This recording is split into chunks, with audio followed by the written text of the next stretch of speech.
So this ticket right here got mega buffed. And if you just started playing the game or you've been playing the game for a while, it's possible this ticket could be huge for your account. Must have units. Finn. This guy's almost older than you watching this video. Regular Finn, the one that came out when the game first released, is still one of the greatest units that has ever came out. And definitely can support your team with tons of art gauge. Another thing to mention too is that his arch gen is specifically type A. And that means that he can stack with pretty much every single arch-gener in the game, apart from other Finns. Oh yeah, don't ask me what an arch-gen type is. Don't do it. There's countless videos on this. I swear to God, if one of you guys, you know what? I'll just make a new video. I'll just make a whole new arch-gen video. Even though this is the one video that I hate making because I've made it like 8 times at this point. Sandstone is another character that is insanely valuable to you. If you are brand new to the game and you are lacking a lot of tanks / damage mitigation characters, Sandstone is your GOAT here. Hold on, is that a newcomer we got right here? You best believe it. This is the first time Berwick has actually been in the unit of choice on Global, and this is a unit that is 100% worth picking up. If you need an arch-gener that can also kind of give a bit of extra buffs, look no further than Berwick himself. And it's a burst of arch-gen, so that means that literally every single arch-gener in this game can stack with it. This other part of the arch-gen is it D? Yeah, no, I think it's D, right? I don't know. I don't remember. Either way, you're not going to always see the secondary part of arch-gen since you're not always using fire units. So you're mainly just using it for that burst of arch-gen, but still insanely good for you to just like pop off with your true art and then start spamming this and get everyone else online. This guy is different from Sandstone. Sandstone is a damage mitigation tank. This guy is a taunt tank. He doesn't really have any kind of damage mitigation in his kit by default. At least some of these older taunt tanks didn't. But what Gerald offers is he's able to take all the damage that everyone's dealing and direct it towards himself, so no one else on his team's gonna get hurt. And on top of that is that if he ever dies, he has the strongest revive in this entire game. This sacrifice and resolution passive is OD, man. If this pops off, Gerald is invulnerable for like 5 seconds, which may not sound like a lot, but in this game, 5 seconds could be the exact amount of time you need to like survive a in-nuke attack or to help tank a super massive blow at one of the HP thresholds of the boss you're fighting. Really good. Gerald, though, in a lot of the, I would say, newer in-game content where you can use a taunt tank in, there's some that you just can't bring them in at all because they get slaughtered. But for majority of older content that you're going to be having to clear as a new player and getting through, Gerald can be used in and you wouldn't have to worry about literally anything. Another thing is too is that if you want to pick up Sandstone, you can use Sandstone and Gerald on the same team to actually make Gerald a bit tankier since Sandstone provides that damage mitigation. I don't think I've ever recommended this guy, but I feel like his overall value has gone up since the initial videos I've done on the Unit Choice ticket. Weaver is an arch-gener as well, but the way how he arch-gens is he's just a burst arch-gener. He gives 20 arts on his art, and that's that. However, he also offers a pretty sizable damage buff, being able to buff up everybody's crit damage by 50% for 13 seconds. And the reason why I'm recommending Weaver is because let's say you have War God Finn or something like that, right? Like you already have a type A arch-gener and you can't use regular Finn. So you really are looking around, you're like, man, I don't know who else to pick up.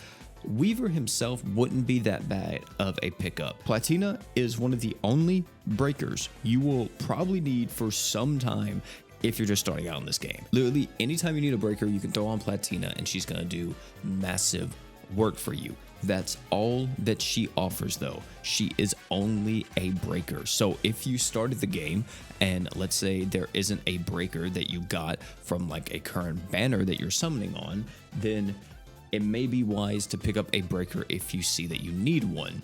Getting into Crest. Est is a breaker, but she's a very unique breaker in the sense that she has this pressure mechanic, which allows her to have the boss's break gauge instantaneously. Now, I will say in order to make this character really work is that you need to throw on some break equips to make sure that you can actually insta-break the boss that you're fighting. Since we're talking specifically about what Est's main function is that she is the Oldius character. You need to break Oldius, you bring Est. You want to nuke Oldius, Est. You want to get 4 pluses on Oldius, Est. There's literally no other reason to not say that Est is not the best, because she's really good at doing that.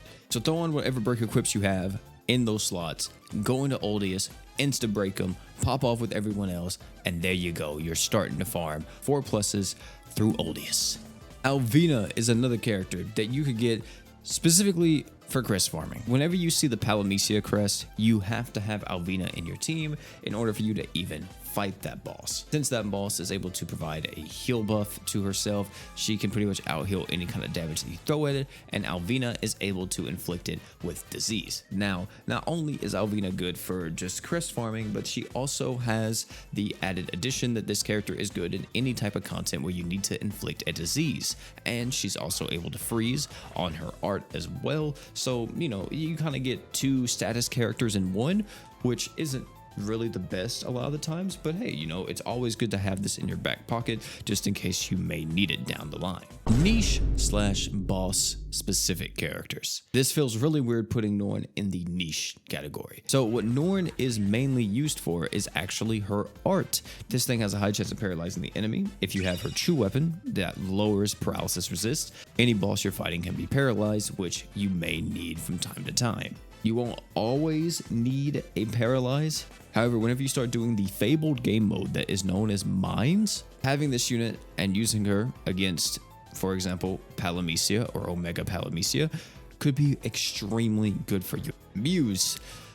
This unit is, I would say, probably the most in-game out of everyone, just because you really only use her for a singular stage, maybe two at max. And that's just because of her gimmick. She's able to stack HP recovery on everyone and also her auto recovery.